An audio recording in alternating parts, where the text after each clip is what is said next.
Railways transformed transport at remarkable speed. They connected towns, created new jobs, and made long-distance travel possible for ordinary working people. For many families, railway work became a way of life, passed down through generations.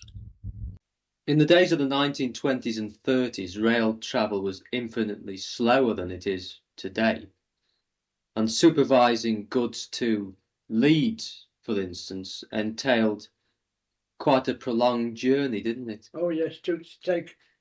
Well, you'd do well if you got there in 8 hours with a good train. What time did you start in the morning? No, well, and that particular train used to leave Moe Junction at 11 o'clock at night. And perhaps we wouldn't get to Leeds till 9 or 10 o'clock the next morning. How many stops along the way? Well, we used to stop at wherever we... Staley Bridge, Diggle, Longworth, and then we'd probably be brought away to Leeds from there. In those days, immediately after the war, road transport being almost non-existent, it was a work of art getting passengers into trains. You had to shove them in with your shoulder and try and close the doors by the same method before you could dispatch a train. A very different picture today. In those days, we had one train every 4 minutes running down the North Wales coast at weekends, and everyone was full. Passengers on the station would be lined up 3 and 4 deep, waiting for trains in the summer. Well, you mentioned about passenger trains there. In the earlier days of the railway in Chester, what was luxury travel like? First class, second class? What were they like? What do you mean, the actual first class? Yes. There was a first class, there was a second class.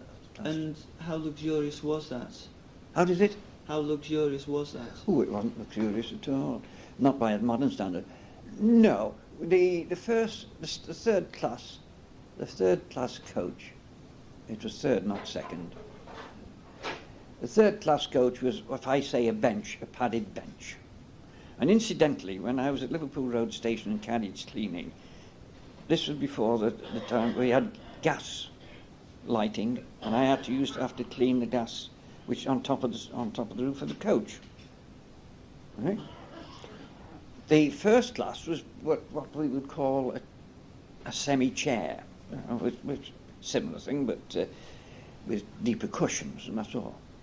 In those days it was considered luxury, I suppose, but by today's standards, well, I mean, it's adapted in second and third class travel. Well, that was it, but of course the bulk of people travelled third class, as you can imagine, but it was in seating in bench form. You came from a railway family, didn't you? Yes, I had my dad. I had my dad on there, two brother-in-laws, and I had my mother's brother. He was on driving, so really it dates back. Did you used to watch the actual trains themselves? Did you have a favourite spotting place or anything like that when you were young? Yes, I did. I waited on the wall by Mrs. Dodds, and she used to allow us in her garden to sit on this wall, and then I knew my dad was coming because he'd give a whistle and he'd come round the bend and give us a wave. And whereabouts was this exactly? On the Lane Bridge. When the steam era actually came to an end in the 1960s, how many of the of the original models were still around? Were there any from the very, very early days, even even your time, that would still have been going strong, or had they all been updated or renewed? Or there was Super D's going in the 1960s for sure, but I think most of the other London North Western engines had been scrapped by then. But I think the Super D's lasted the longest. Of course, a lot of them had been, at the start of the war, they were rebuilt with new boilers and fireboxes, which in all probability added to their added to their life. This particular engine, not The- generally. No, the Super Ds I'm talking about now. They were, as I said, rebuilt with new boilers and fireboxes. But mechanically they were still the same.